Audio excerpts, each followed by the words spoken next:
welcome back to our channel.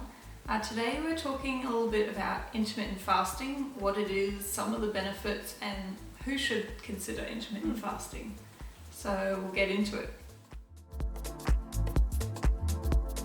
Basically, when we talk about intermittent fasting, we're talking about a period of, a lot of people shoot for about 16 hours. So they go from, say, dinner the night before at 6 or 7, and then they go till lunch at 12. But the other thing is that there's no pressure really to go for 16 hours. If you just want to skip breakfast and eat at 10, and that feels comfortable for you, that's already added on to the, what do you call that? The like the fasted fast period. while you're asleep. So Yeah, so and some people like to fast like for an entire day or like this, like a 16-hour window from dinner through till the next day lunch. It's really up to you how you want to do it. But yeah. we find that just skipping breakfast is like the easiest way to do it. Fits into your lifestyle. It can be really handy if you're actually busy or want to get straight into work and you're not hungry. So a lot of people think that if you skip breakfast you're going to feel really foggy and sluggish, you're not going to be able to concentrate, but actually it's kind of like the reverse. So I find that when I skip breakfast I'm more clear, and a lot of people are eating like cereals and crappy sugary things for breakfast anyway, which kind of puts you on that roller coaster and makes you foggy to begin with. Whereas when you fasted through and you're already in that kind of ketosis state, or mild ketosis, so your mild brain's ketosis. really working. So your body is burning fat, it's creating ketones to feed the brain. So I feel a lot clearer. Like there's certain days where I'm hungry in the morning, so I just don't fast, but then other days if I'm not hungry and I'm feeling good, then there's no pressure to eat. And I feel good. And I think that's the thing though, there's no pressure to fast if you are hungry, you know, it's just actually listening to your body, I would say. Yeah. So I think there's a lot of social pressure to kind of eat the 3 meals a day with snacks. Even if you're not hungry, which I think is strange because you're not really listening to how your body feels.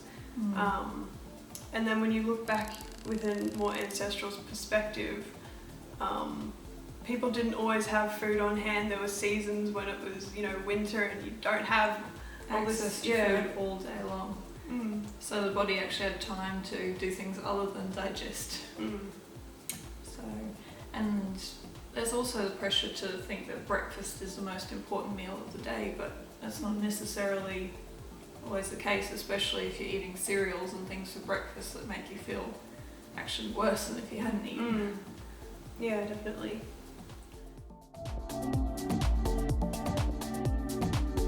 So there's quite a few benefits associated with intermittent fasting. One of those is weight loss, although that's not something that we use it for, because it helps your body to stay in that fat burning mode when you've fasted through the night and you're running more on ketones. So it's not like you're trying to promote starvation weight loss or something like that, because there are a lot of other benefits with fasting.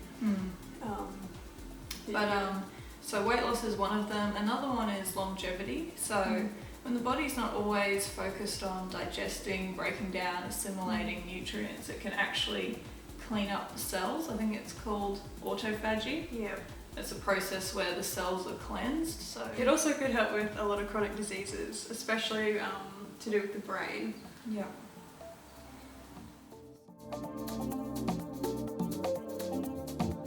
So who should fast? Fasting is something that I think everyone has to play with themselves to see how they feel and how they, like what their experience is on fasting.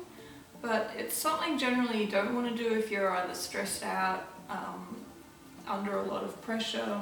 Either psychological or physical. So if you're even working out really heavily, I don't know. Well, fasting is a stress on the body. So you don't want to do it if you know you're already under a lot of stress. You want to do it on a day, ideally, where you're pretty chilled and you don't have a lot of demands on you. So, yeah. The other thing that a lot of people have concerns with is fasting in women, because fasting is talked a lot about in kind of the male health sphere. But men seem to do it a lot better on intermittent fasting compared to women, because we're really sensitive to our stress levels. So when it comes to if you're a woman and you're trying to fast, I think it's just figuring out what works for you. Again, doing it on a day where you're really relaxed. some women don't do so well with it, but some do extremely well. So I think it's just figuring out what works for you. But it can get quite complicated, especially if you have like underlying conditions or problems with your adrenals. So if you are interested in fasting but you're not really sure if it will work for you given like different underlying conditions, it's probably best to talk to a professional. But yeah. Well, thanks for watching, guys. If you've ever had any experience with intermittent fasting, we'd love it if you left a comment below. Also, if you like this video, give it a thumbs up. But other than that, we'll see you in the next video. Bye. Bye.